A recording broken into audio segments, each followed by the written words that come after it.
Welcome back to Area DMG. I'm your host, Philip Wesley, the Mile High Mouth. And today, I'm going to talk to you about how to be a filthy, no good, terrible cheater.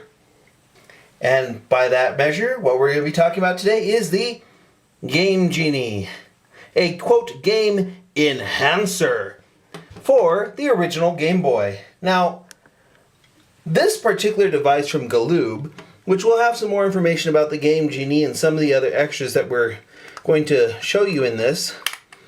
Basic idea of this system, or rather the Game Genie, is you can breathe new life into your games by popping them into this device, and then popping this device into your Game Boy, and then putting in codes from this little book.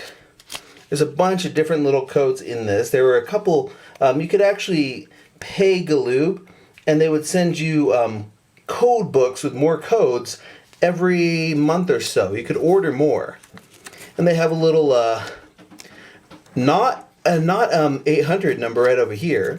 At some point we'll probably call that to see if it still works. But yeah, it had all sorts of codes for like the Addams Family, Bubble Bobble, Super Mario Land, etc., etc. Now, the Game Genie on its own actually had some interesting stuff. What it did is it kind of put an overlay over the game. It didn't actually write to code, which is something that later things like the Gameshark did. Let's go look at, say, what you had for Super Mario Land. You could start with, like, infinite lives, stay as large Mario, start with 2 lives, 6 lives, 10 lives. The fall much slower one was interesting because it threw all of your timing off. And then the best one of all, which was run through all objects. You could literally tear apart the game and go find places that you couldn't get to before that. That was what was pretty good about the Game Genie. It actually was more or less not really a cheating device, as more, like I said, video game enhancer. This one actually kind of did. But its success opened up the way, up the market for a wave of other devices. Oh, one thing I want to know about the Game Genie is that the Game Genie was made for the original Game Boy. It'll work on all the other ones, but it has some issues on the Game Boy Pocket. You see where the power button is, right? Okay, I'm gonna put this on the Game Boy Pocket.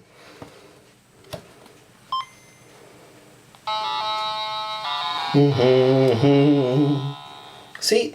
Yeah, you can't really, oh, that's shiny. Yeah, Galoob put this together, and what you do is you'd input stuff into a code screen and whatnot. Oh, by the way, if you put up, down, left, right, and get this little message. Congratulations, you've found the easy secret. Now find the hard ones. There are other secrets and stuff that you could do with the various button presses, but the problem is if you're trying to play this on a Game Boy Light or a Game Boy Pocket, you actually can't access the power to turn it off without the use of like a tweezer or some other thing because of the way it's designed. The Game Genie, Nintendo tried to sue them out of existence, which is kind of interesting. I don't remember when Galoob stopped making these, but I liked the Game Genie because most of the stuff that it did wasn't permanent. It did not write to the cartridge. And with stuff with save data, it really didn't have that many ill effects. But these right here, this cadre of cheating devices, not only were these mostly compatible with everything, these were actually a little bit more dangerous. Because one, they wrote to the game, and two, well, we'll go into it in a little bit. I'm going to take this little thing apart. It was just kind of satisfying putting that together. I mean, the Game Genie kind of reigned supreme for a little while until the Gameshark came out. The Gameshark came out, I think, a little bit after Pokemon and after the release of the Game Boy Pocket. In fact, this one over here says, for the Game Boy and Game Boy Pocket. One thing to note about a lot of these devices, almost none of them have a slot on the side. This one I think does, if I remember correctly. Yeah, this one you can use on the Game Boy. Because you can lock it in with the little, because there's a little thing that pops out on the original Game Boy when you turn on the power. The Game Genie and the original Gameshark will do it.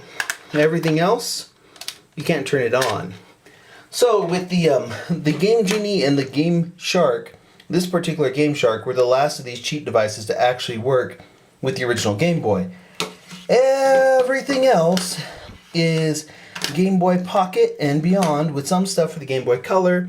We have two devices here, the Action Replay and the other Gameshark at the time.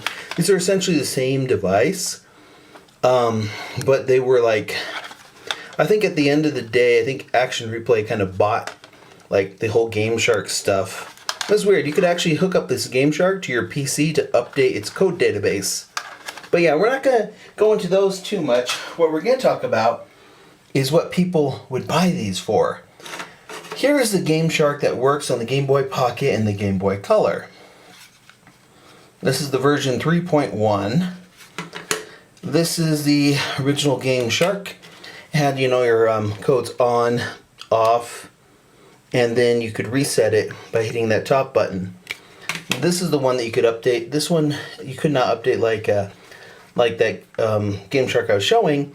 Well, this one was for the Game Boy Color. You know, you have your codes on, codes off, and this takes you back to your code screen. But the thing to note about a lot of these, in particular, like, oh, this is the game code breaker, which let me fix that for a moment. Oh my gosh, I did not realize that this thing had a battery in it. Oh, that's bad. Okay, whew, we will have to clean that out. Luckily, though, we have all the stuff to do that. Let's take a look at this one here. This one probably works. It had a battery-backed memory, which you could back your codes and save stuff outside of the general thing. That's why it had a battery in it, which kind of forgot this had a battery in it. Anyways, people bought these because of Pokemon. With Pokemon Yellow, there was like a little surfing Pikachu that you could not get unless you either figured out how to get it in Pokemon Stadium, which you could win it, or you got it from an event, like the mall tours they did, or if you used one of these. So in here says, use of Pokemon cheat codes is not advised and may cause temporary loss of game save data. Get Brain Boy to safely cheat on Pokemon games. That was kind of interesting. With Codebreakers, who I think was from Codemasters, they put that on there, and then they were like, oh, people need to go buy our Brain Boy. This is their Brain Boy that they made for Pokemon Red, Blue, and Yellow. And it says, remember to edit experience points to a higher number. Experience points determine the level, attack, speed, defense, and special values after completing a battle. 999,999 experience points will give you a level 100 Pokemon after battle. Visit PelicanBrainBoy.com for more facts. What's funny is they put out this version, which worked on Red and Blue and Yellow. Nintendo put in anti-cheating device stuff into Gold and Silver, which is why they had to put out a specific version for Gold and Silver. This one was interesting, and it also had a, quote, colorizer, which allowed you to, it gave you the same options as the Game Boy Color does, except that, like, you could access them from here. It was weird. They had kind of a good racket going with that, because for a lot of people, the only way to get Mew, or the only way to get a Surfing Pikachu, was through these. Which, yeah, actually I think the most reliable way to do it would be with the Gameshark and this original one. These do write to your game, so that is kind of an issue. Because essentially all these are a hex editor. You can go in and edit save data or game data on the fly. Sometimes it would have residual effects, so Gameshark and Action Replay and Brain Boy, etc. could actually corrupt the data of your game, rendering it unusable. I had a copy of Looney Tunes for the Game Boy Color, which is an empty shell because of that. But yeah, another thing they had, which was kind of cheating but also kind of brilliant, was they sold something called the Mega Memory Card. Interact sold this. And this was for the Game Boy Pocket and Game Boy Color. And it allowed you to, if you had this was essentially a hard drive for your game. Like you could back up your Pokemon Gold, Silver, Yellow, Blue, etc., Red data, start a new game, then later on restore your data to your system. These are interesting in that they're similar to like the save states that Nintendo has in their emulation for Super Nintendo games, some Game Boy Color games on Virtual Console. Pretty much like if you bought an NES Classic that has save states. This was essentially a save state thing. These could edit those. What I find kind of amusing about all of these is that up until around Pokemon Gold and Silver and Crystal, there wasn't much of a way that they could prevent people from using these to put together, say, there wasn't a lot of checks in early, say, Pokemon competitive sequences. I mean, you could go to the mall and there's that person with that level 100 Articuno that for some bizarre reason knows Flamethrower. I mean, you could report it, but who'd believe you? They didn't have a way of actually checking these until the Gold and Silver stuff, and that's when it became kind of an arms race. Nowadays we have like the Action Replay for the that's the one that survived, and they put out updates all the time that you have to download or apply to their system because Nintendo tends to break a lot of those with firmware updates on the 3DS. People still use this stuff for cheating, especially on Pokemon. That's called genning or Pokemon generating, where they would go ahead and do that. And this is how it used to be on the Game Boy. If you wanted to cheat your way to glory, which that is an empty, hollow victory, this is the device you wanted to have. And these are all these devices that we have here. Let's bring back these ones, which were pretty much people used for Ruby and Sapphire and Emerald. What's interesting about these is that if you're willing to do the overly complicated thing, you could literally put together something perfect on Pokemon Red, Green, or Leaf Green, or Fire Red with these, and generate it here on the Game Boy Advance, then move it several generations up to DS, and then up to 3DS. It's long and complicated, and there are actually people who go and do that. But yeah, I just wanted to talk a little bit about cheating devices on the Game Boy, and the Game Boy Color, Game Boy Pocket, Game Boy Advance, etc. To be perfectly honest, I really liked the Game Genie because I could do really cool things with it. For example, the run through walls thing on Super Mario Land allows you to access weird sections of data that you didn't used to be able to. And there were some pretty interesting stuff like, there was like infinite swords, infinite energy, a lot of stuff like that. Stuff like, there's a really good one for Alleyway. Alleyway is a game I'm not a big fan of, but they had a thing where you could turn on the infinite time in the bonus room. You had to switch it on and off because if you don't switch it off, you don't get to you can't advance until like you either switch it off or you complete that bonus room. Now they had this great one which was continue from the last stage reached, which honestly the system should have had it to begin with. Like the idea of continuing from that. This was something where I would say the Game Genie was actually fairly constructive in comparison to some of the later cheat devices. This one actually kind of did kind of enhance that. I remember there was a code which allowed you, with the Game Genie, if I remember correctly, on Legend of Zelda, it would give you the max level for all these things. So you'd be running around with a max level, or rather a level 9 sword, which for some bizarre reason would set things on fire when you hit them, and did not affect certain other enemies. Some of the other stuff, like the timer counts up instead of down on DuckTales, or start with 2 lives, 6 lives, infinite lives. Generally, this was to make things a little bit easier for some people and make it harder for others.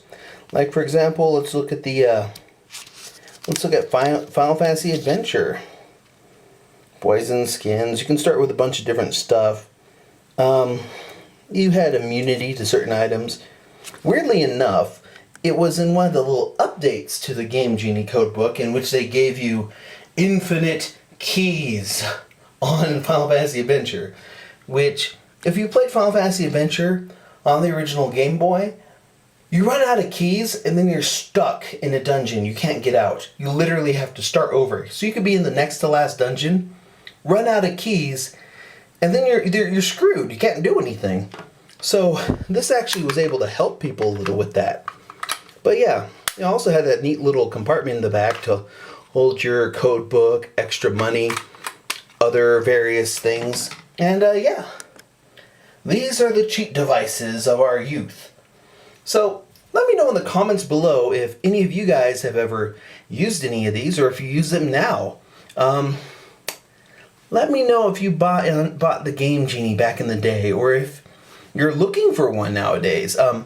The Game Genie has some compatibility issues with a lot of Game Boy Color, Game Boy. You know, the ones that are in the black cartridges where it can work on the original Game Boy? A lot of those had the ability to detect that you're using a Game Genie and then not turn on. It would not detect them, which is interesting. Nintendo's been fighting these people since their inception, which is kind of interesting because they let a lot of gen Pokemon get into VGC and a couple other competitions. I mean, there are obviously some sketchy things going on with that, and while I did say I was going to talk about cheat devices and show a bunch of these off, I don't advocate cheating, especially not on Pokemon. I think that takes a lot of the fun and experience out of the game. It hurts the competitive scene, and while it kind of, I mean, it's a good little fix if you just want to get Mew, or if you want that surfing Pikachu, but you could always just, I don't know, get Pokemon Stadium and get your surfing Pikachu that way. But yeah, these are the Game Genie, the Gameshark, the Action Replay, Brain Boy. The only one I really love about these is the Mega Memory Card. I backed up all of my game saves on one of these. I don't remember which one it was. And they're there. It's just a hard drive so I can keep my data. Which actually made that one the most useful of the devices here on this table. Because you could really, like, let's say you have one copy of Pokemon and other people in the house want to play. Well, you can all have multiple save files on the Mega Memory Card. Can't trade between each other, and you risk the system's save data on the cartridge every time that you use it, but hey, you gotta do what you gotta do, right? It's a little cheaper that way. Overall, a lot of these ones ranged from, I think, like $20 to $30 for the Game Genie. The Game Genie was a big deal on the NES, and a lot of people, this one started it all. Also, it's the one that I think looks the best. Codemasters, by the way, the people who made Micro Machines, the Micro Machine games, they're the people who put that one out, and they did a really good job with it. And then, of course, it over time became all sorts of things. We had the Gameshark, the Action Replay. It's owned by Interact, Daytel, Pelican, all sorts of competitors. But I think the best out of these would be the Mega Memory Card and the original Game Genie. The original Gameshark was good for, like, oh, I want to get something like a Mew that I can rename. And that was pretty much the best way to do it until like about 2 or 3 years ago, where it was discovered that you could get Mew through a glitch in the game that did not jeopardize you with Masingo. So yeah, let me know in the comments below if you've used any of these. It's okay to admit it. This is a quote safe space for you filthy cheaters. No, I'm kidding, it's not. We will totally report you to the Pokemon authorities, and they will be at your house right now. If you're even thinking about cheating at Pokemon. They will be there right now with their drones. But yeah, let me know in the comments below if you've used any of these. We won't judge you or report you. Dun dun dun. And hit that thumbs up if you haven't already. Hit that subscribe button if you haven't already. Hit that little bell so you know and are notified when we make new videos. And share this with all your other filthy cheating friends. And let me know what you think. What was your favorite out of these types of cheat devices? Do you know someone who would just, that's all they did? They didn't even bother filling out their Pokedex like a human being, where you trade back and forth and you go through and you catch the things yourself? Yeah, we all know those people who are like, I have 99 Master Balls. No. You gotta work for your Pokemon, son. Oh, jeez. Anyways, let me know in those comments below what you think. And until the next video comes out, you are now caught up.